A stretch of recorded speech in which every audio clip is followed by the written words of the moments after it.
In the name of the Lord of soul and reason, beyond whom no thought may transcend.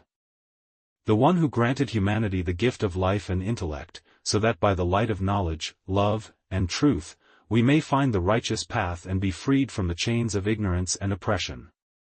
Greetings to you, beloved ones, compassionate hearts, greetings to you seekers of truth, seekers who roam freely across the vast expanse of existence, and seekers still bound by the inherited superstitions of the Qur'an. With utmost humility, I wish to expose the inherited Qur'an that has been passed down to you for over 14 centuries, so that you may truly know what it is you have inherited. The Qur'an can never be from the true God, unless we ignore reason and logic. Unfortunately, this neglect of reason began over 1,400 years ago in many Islamic countries and continues to this day. For centuries, people have learned not to question, not to doubt, and only blindly accept what they are told. A religion that truly comes from God should bring goodness and blessings, peace and friendship, calmness and comfort. Not all this misery, war, chaos, killing, and destruction. If the Qur'an were from God, it would have produced some positive fruits. Yet for more than 1,400 years, it has borne no fruit for humanity. The best fruit of the Qur'an in the 21st century is Hibatullah Akhundzada, the leader of Afghanistan, a real monster. Other fruits are ISIS, Bin Laden, Bashar al-Assad, and the rest of the terrorists. These are not fruits at all. You Muslims inherited a thorny tree called the Qur'an, and you want apples from it, while this thorn tree has only produced thorns for 1,400 years. Still, you hold a false hope that it will give you apples. A thorn tree that has not given an apple for more than 1,400 years. Do you really think it is logical to ask it for apples? Never. If you want apples, you should ask from an apple tree, not from a thorn tree that no one has been able to pick an apple from in over 1,400 years. The fruit of the Qur'an are the Taliban who deprived our beloved nation of life. Let's take a moment to think. Is it logical that a book written 1,400 years ago in the deserts of Arabia can solve the complex problems of today's world?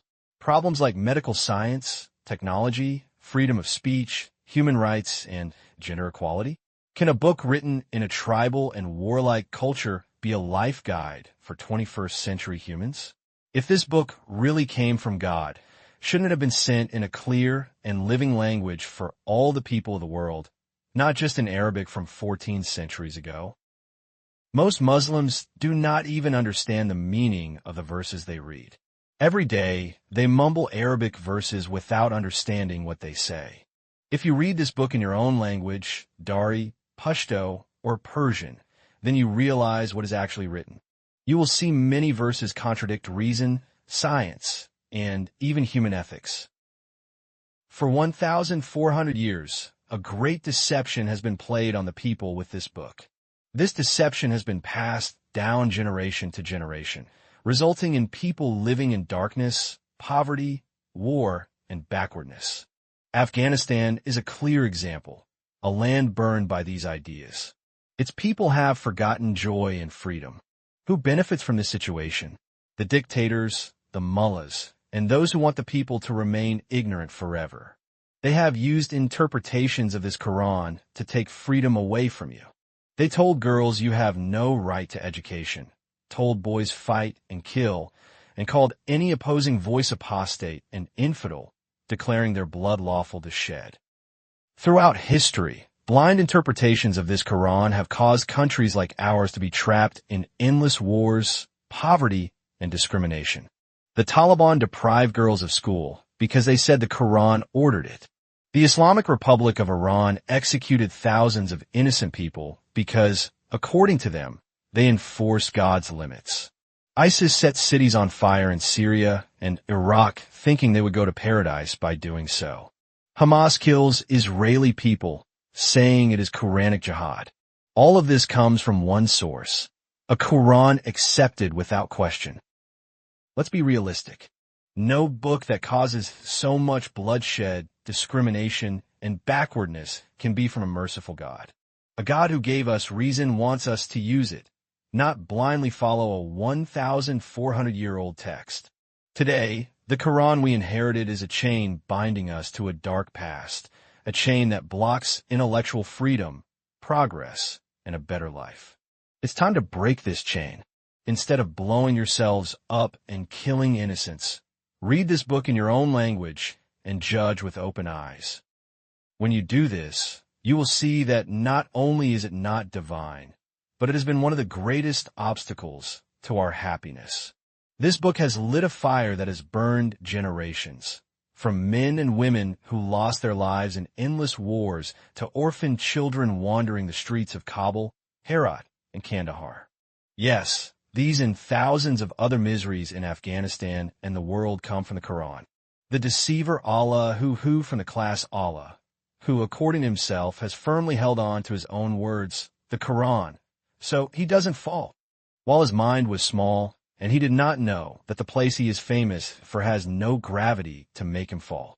If only there were gravity, so this worthless scoundrel would fall. Now, if you want not to fall while you have already fallen, translate the Quran into your own language and think. Now ask yourself, is continuing this path worth it? Or is it time to stand, think, and create a new path? To learn more about the religion you have inherited, follow us.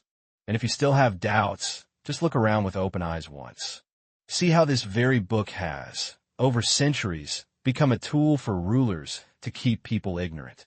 Whenever someone asks a question, they are told, doubt is forbidden, do not ask. And whenever someone protests, they are threatened with the fire of hell. They told you this book is from a merciful God, but this alleged God in the very same book commands killing, slavery, discrimination, and torture. It tells women to inherit half of what men do, tells infidels to either convert or be killed, and promises believers that if they kill and are killed in his way, they will go to a paradise with endless hurries. This is the very promise that has turned the vulnerable youth of Afghanistan, Pakistan, Syria, and Africa into human bombs today. This is the same text with which the Taliban close schools, ISIS beheads people, and the Islamic Republic fills prisons. Now ask yourself, if this book really came from a just and wise God, why has so much pain and crime come from its heart? Why does no religious leader, based on this book, call people to freedom, equality, and love? Why is its use always for war or silencing opposing voices? Dare to read it once in your own language, not with the distorted translations written by mullahs to dull its poison, but word by word, as it is. You will see this book is full of commands fit for dark ages, not today's world. Our people have wasted centuries living with fear of hell and false hopes of heaven. No one asks, if the God who sent this book is truly omnipotent, why must he force people to obey through fear and threats? If this inherited Quran were really from God, it would not cause so much poverty and misery, man. Think a little. We are sure that when you read the Quran in your own language, you will say its author is mad. But because it is not in your language and you don't understand what has been inherited, what God? Yes, the truth is bitter, but truth is what sets you free. Today is the time to, instead of meaningless repetition of Arabic verses, open your eyes once and for all, think, and choose your own path. Not the path written 14 centuries ago in a desert full of ignorance and bloodshed. To learn more about the religion you have inherited, share this text and follow us.